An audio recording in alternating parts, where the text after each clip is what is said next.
इमरान खान के जिगरी दोस्त नवजोत सिंह सिद्धू का पंजाबी सिंगर मलकू के गाने नगदा कोका कैदी नंबर 804 पर शानदार डांस। स्पेशल पाकिस्तान से मलकू को बुलाकर खान साहब से मोहब्बत का इजहार कर दिया है, जिसकी वजह से पंजाबी सिंगर मलकू का गाना अब इंडिया में भी टॉप ट्रेंड बन चुका है। इस वीडियो में आपके साथ नवजोत सिंह सिद्धू का नगदा कोका पर मुकम्मल डांस की खूबसूरत वीडियो भी शेयर करें। इमरान खान की तस्वीर हाथ में पकड़कर हल्फ उठाते हुए खान साहब की बेगुनाही की गवाही दे दी है।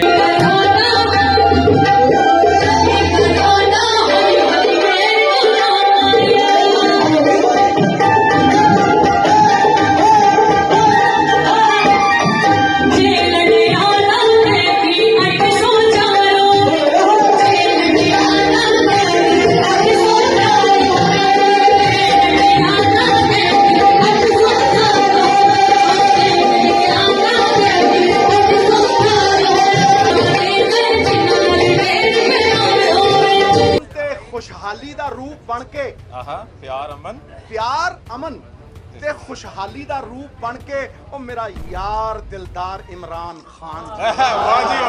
नवजोत सिंह सिद्धू ने खूबसूरत तरीके से इस गाने पर परफॉर्म करके खान साहब से मोहब्बत के अपने जज्बात पूरी दुनिया में शेयर कर दिए हैं। और मैं मुसलसल 2 दिनों तक पाकिस्तान में इमरान खान पर होने वाले जुल्म की वजह से रोता रहा और इस गाने की वजह से सिंगर मलकू भी पूरे भारत में इस वक्त छा चुका है। नवजोत सिंह सिद्धू ने अपने ताजा वीडियो बयान में कहा कि जब मैंने ये गाना पहली बार सुना तो मुझे अजीम और बहादुर लीडर इमरान खान के साथ अपनी पुरानी दोस्ती और यारी याद आ गई थी, क्योंकि इन्होंने इस तरीके से मुस्लिम उम्मा के लीडर इमरान खान से मोहब्बत का इजहार किया है, जिसे सुनने के बाद हर इंसान के रोंगटे खड़े हो जाते हैं। दोस्तों, इस हवाले से अपनी राय का इजहार कमेंट सेक्शन में दें। वीडियो अच्छी लगे तो लाइक करें और इस चैनल को सब्सक्राइब करें।